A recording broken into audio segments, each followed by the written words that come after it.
አደይ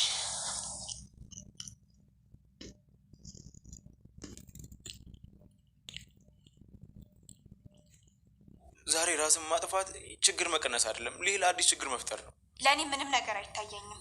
አንተን ካጣሁህ ህይወት ለእኔ ጨለማ ናት። ቆይ ለምን አትረዳኝም?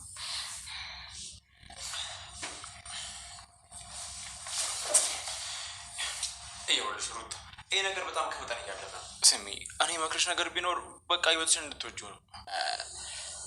መድረክ ለውኝ ስስቂ ሳይሽ በጣም አምሮብሽ ነበር። እኔ መድረሽን ልቀማሽ አይደለም፣ ግን ደግሞ በቃ እንደ ጓደኛ እንደ አማካሪ። እኔ አማካሪ አልፈልግም ዶክተር፣ እኔ የምፈልገው አንተን ነው። ቆይ አዲስ ሴት ከኔ በምንድን ነው የምትበልጠው? ለምንድን ነው እሷን የመረጥከው? እያመረን ነው ወይስ እየቀለድክ ነው? አንተ እኮ እኔ ማጣጣል ምናምን ሙድ መያዝ ነው እንጂ እንደዚህ ማሞገስ እኮ አታውቅም ነው። የፍቅር ዳኝነት ላይ እኮ አይደለም ያለ ነው። ግን እንደሚገርመኝ ታውቂያለሽ፣ ቆይ ምን ያክል ማራኪ ወንድ በሆን ነው እንደዚህ የምታብጅልኝ? ራሴን እኮ በቃ። ሰላም እንዴት ናቸው የተወደዳቸው የአደይ ቤተሰቦች? የአደይ ድራማ እንግዲህ በጣም ደስ የሚል ነበረ። እኔ ሊሊ ስለተደሰተች ብቻ እኔ በጣም ደስ ብሎ ነበረ። ነገር ግን አሁን ደግሞ ሩታ ምንም አላስተነፈሰችውም ማለት ነው። እኔ ልወድሽ ላፈቅርሽ አልችልም፣ ደግሞ የፍቅር ዳኛ ሆን እንዴ እከሌን ትወዳለህ እከሌን አትወድም የሚል ልብ እኮ የለም። ስለዚህ ልብ የወደደውን ነው እንጂ መከተል። እኔ አሁን አንቺን አግብችሽ አብረን እንኖር ብል በፍጹም ልወድሽና ላፈቅርሽ አልችልም። ጥሩ ነገርም እንትን አልልልሽም። ስለዚህ እኔ አሁን አንቺ ህይወት ላጣ ነው ስላሽ ብቻ ነው ያስጠጋሁሽ፣ አብሬሽ መሆነው እንደዚህ ተጎንሽ መሆነው እንደ ጓደኛ ማለት ነው። ስለዚህ እባክሽን ተይኝ፣ እባክሽን እንደዚህ አትሁኝ እያላት እየመከራት ነው። ነገር ግን እሷ ምንም አልሰማችም። እንደውም ልስመው ተጠግታ ነበረ፣ ግን እሱ ምንም ፍላጎት የለውም። እንደውም አቆቀረ ማለት ነው። አንገቱን ደፍቶ ሲሄድ እንደውም እኔ እስከ ሁሉም ድረስ ቢተዋት ደስ ይለኛል ማለት እንደዚህ እያደረገ እያጉላላ ተሚገላት።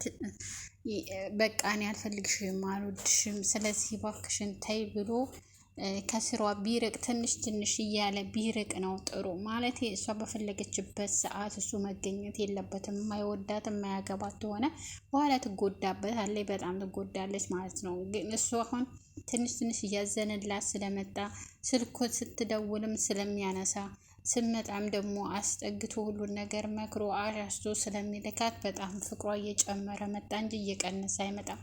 ስለዚህ እሱ እንደዛ ማድረግ የለበትም። ነገር ግን እሱ ልቡ የሚፈልገው አደይ ነው። ደግሞ ሌላም ሰው እንዴት ያለ ወንድ እንዴት ያለ ሸበላ በሆነው አንቺ እንደዚህ የምታብጅልኝ እያላት ነበረ። አደይ ደግሞ ነገር የማትለው ምን ዋጋ አለው እንግዲህ ልብ የሚያፈቅሩት ሰው አያፈቅርም፣ ያፈቀሩ ሰው አይፈቀርም። ፍቅርና ፍቅር አልተገናኛም እንደሚባለው ማለት ነው። እንደዛ ሆኖባቸዋል። እንግዲህ አደይም ዴቭ ስለ ሰርጉ ስለ ሁሉም ነገር ምንም እንትን አይልም። እሷም ለመጋባት ምንም ዝግጁ አይደለችም። ነገር ግን ሊሊያውን ስትመጣ ከቤት መውጣቷ አይቀርም፣ ወይም ደግሞ እንደ ሰራተኛ ሆና መቀመጧ አይቀርም ማለት ነው። እንግዲህ ሊሊ አግብታለች፣ ከዚህ ቤት ትውጣ ማለቷ አይቀርም። ባቡሬ እኔና አንቺ ብቻችንን ነው መሆን ያለብን ካለ ከዚህ ቤት ማስወጣቱ አይቀርም። ወይም ደግሞ ቤት ተከራይታ ትቀመጣለች፣ ወይም ደግሞ ከዚህ ቤት ወጣ ሌላ ቤት ገብታ ስራ ትጀምራለች ማለት ነው። እስካሁን ድረስ ሊሊ ደግፋታለች፣ ሊሊ ይዛታለች፣ ሊሊ ቤቷ ውስጥ አስቀምጣታለች። ነገር ግን እስካሁን አመስግና ከቤቷ መውጣት አለባት አደይ። ቤዛ እንግዲህ ብዙ ነገር ጠንስሳላችኋለች። ይኸው አሁንም ባቡሬን አግደው ነበረ፣ ግን አልተሳካላትም። መቼም አይሰካላትም የተንኮል ነገር። እሷ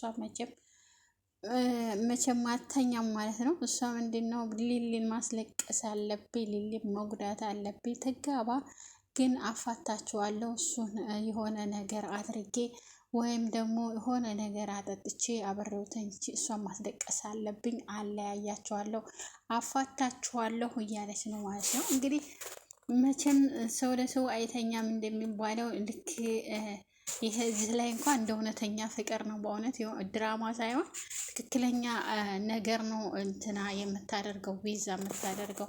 እንግዲህ አንድ ወንድ በፊት ጓደኞች ይኖሩታል ወይም ሴቷ ይኖራታል።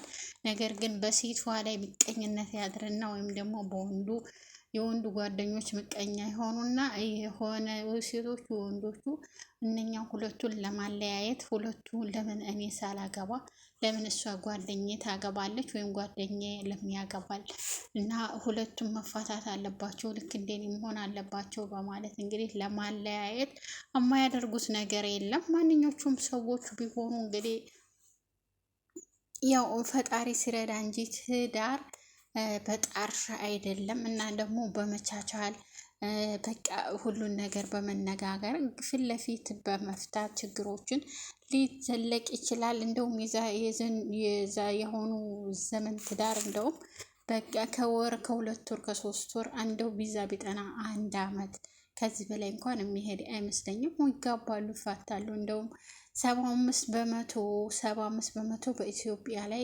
ሴቶች እየተፋቱ ነው፣ አገብተው ይፋታሉ ነው እንግዲህ የሚባለው። ማለት 1 አመት ከቆዩ በኋላ ልጃቸውን ይዘው ያው ይባረራሉ።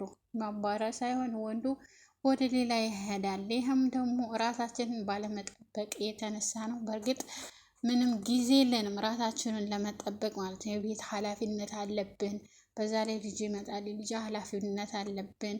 በቃ ሰዓቱ አይበቃም ለጽዳት ወይም ደግሞ ለመኳኳል ወይም ጥሩ ልብስ ለመልበስ ለመታጠብ በቃ ለመባል ምንም ጊዜ አይበቃም። ይኸውም ደግሞ የሆነ ስራ ስንጀምር ልጅ ያለቅሳል። ከዛ ልጇ ተባብሎ ተተኛ በኋላ ቆይችን ልስራት፣ ቆይችን ላድርጋት፣ ቆይ ላጽዳው፣ ቆይ ምግብ ልስራ ሲባል ሰዓቱ ይሄዳል። ባል ይመጣል ከውጭ፣ እንደዛ ዝክርክ ብለን ማለት ነው። ከዛ ምንም ጊዜ አናገኝም። ለዛ ነው ወንዶች ለምንድን ነው ሴቶቻችን ታገባናቸው በኋላ ራሳቸውን አይጠብቁም እያሉ የሚያስቸግሩን ማለት ነው። እንደውም እንደዚህ የሚለውን ወንድ እሱን 1 ቀን እቤት ውስጥ ማዋል ነበር። ይህን ስራ፣ ልጁን ያዝ፣ ልጁን እንደዚህ አድርግ፣ እናም ደግሞ በተጨማሪ ይሄን አድርግ ስራ ተብሎ ታዞ 1 ቀን ወይም 2 ቀን ቤት ውስጥ ቢውል ለእኛንም ይረዳን ነበር ማለት ነው። እንግዲህ ቤዛና ፍቅር በጣም እንትን ብለዋል፣ ገጥመዋል አንድ ላይ። እንግዲህ አደይና ዴቭን ለመለያየት ነው ይሄ ሁሉ የሚደረገው። በዛ ላይ ደግሞ ባቡሬና ሊሊ በጣም ደስተኛ ሆነዋል። እንግዲህ ሽርሽር ሄደዋል። ይህም ደግሞ የሚባለው እንደ ቱርክ ድራማ ማለት ነው። ሊዝናኑ ሄደዋል፣ በዛ ሀገር ላይ ሄደዋል፣ እዛ ሊዝናኑ ሄደዋል። ጫጉላ ሽርሽር ማለት ነው። እንግዲህ ምንም እስካሁን ድረስ ያጋጠማቸው ነገር የለም። ምናልባት ደግሞ ተመልሶ ካልመጣ ኤላ እስካሁን ድረስ በጣም ደህና ናቸው። ቢመጣም አግብቷታል። ምንም የሚያመጣው ነገር የለም። ያው የኤላ እንትን ተመልሶ እሷ ጋር ካልታይደርስ እስካሁን ድረስ እዚህ ደርሳለች ማለት ነው። እንግዲህ ባቡሬ ከበረታ ደግሞ ልጅ ሊመጣ ይችላል። በዛ ደግሞ ቤዛ አለች። ቤዛ ደግሞ የሆነ ነገር አድርጋ ባለያያቸው እና የሆነ ነገር ባልፈጠረች እየተባለ ነው። እንግዲህ ያው አለያይልሻለሁ ብላታለች ፍቅር። በፍጹም ዴቭን እኔ ነኝ የማገባው እንጂ ማንም አገባው፣ ሰርግ ተደግሶ እራሱ ቁጭ ብዬ አይን እያየ እሷን አያገባትም፣ ደግሞ አትገባውም እያለች ነበረ። እንግዲህ አሁን ማንም እሷን ለሱ አትገባውም፣ ስለዚህ የሚገባው ለእኔ ነው እያለች ነበር። ፍቅር በዴቭ ፍቅር ታቡራለች። ሩታ ደግሞ በዶክተሩ የዴቭ እህት ደግሞ እሉዬ እያለች ነው። ለምንድን ነው እሉዬ የምትይው? እሉዬ ጂንሳሽና ለምን እንደሱ ትያለች? ለምንድን ነው የምትጠሪው? እኔ እያለው እየተባባሉ እየተደባደቡ ነው። እንግዲህ በነገራችን የዴቭ እህት ያገኘችውን ሁሉ ነው የምታፈቅረው። ያየችውን ወንድ ሁሉ አፈቅርሃለሁ ነው የምትለው። ቶሎ ነው በፍቅር የምትጠብ የምትለው። ነገር ግን ሁሉም እሽም አይሏት።